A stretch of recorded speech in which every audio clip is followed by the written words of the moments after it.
If you want to make a slimy or a drawy ayoyo or a Ewedu soup just like this without adding potash or baking soda, then this video is for you as I take you through the step by step on how to get this.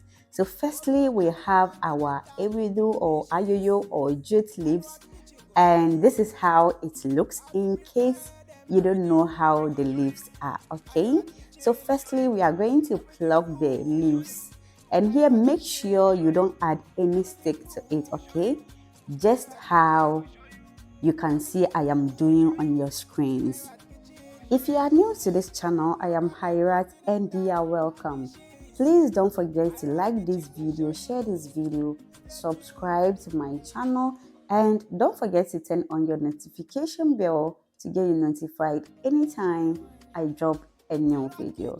So for this thing, you can just dry it and allow it to burst in your farm, and you'll get plenty or many more ayoyo in your farm. Okay, so for this yellow leaf, we don't want it, and we will get rid of it as soon as possible.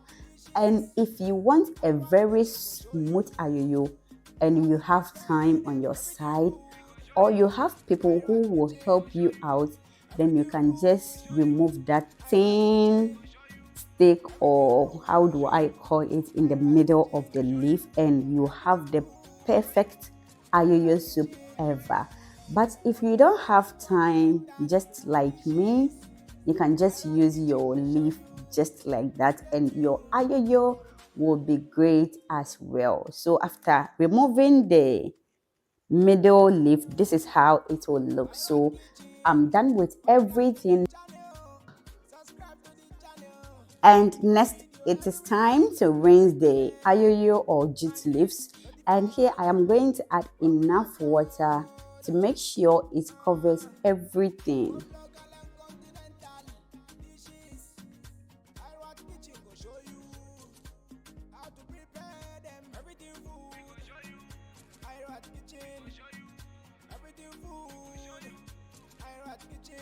I will then add salt, and you can use vinegar as well. So I am going to rinse the ayoyo leaves or jute leaves for 2 to 3 times, or till my water runs very clear.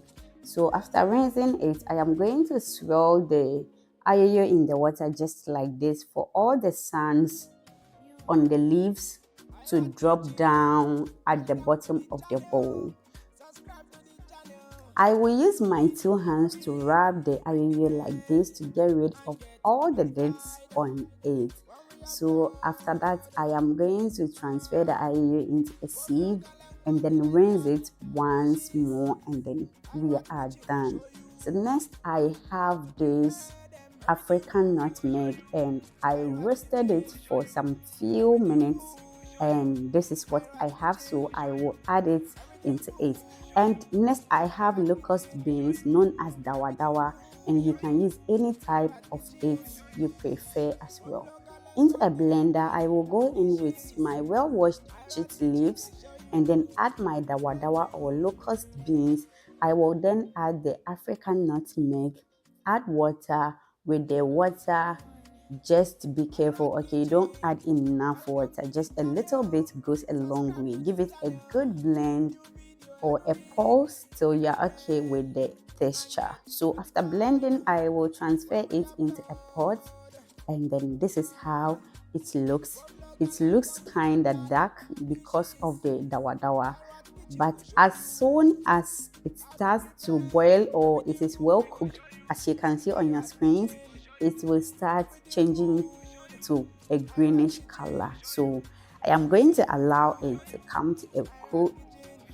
I will then allow it to come to a boil, and then this is how it is, and I am going to give it a good stir for everything to mix very well. Just see our ayoyo, it is already banging. So I will allow it to simmer a while, and then I will season it with salt, shrimp powder, and then fish powder. So after adding it, I am going to give it a good stir.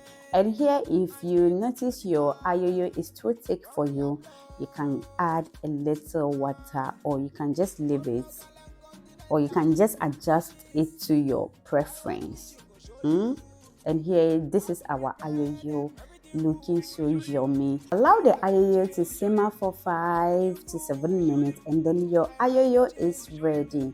You can pair this ayoyo soup with tuwon zafi along with your complimentary stew, and then you are good to go. And you can as well pair it with amala or emutu, and you are good to go. Just try this recipe and you'll love it.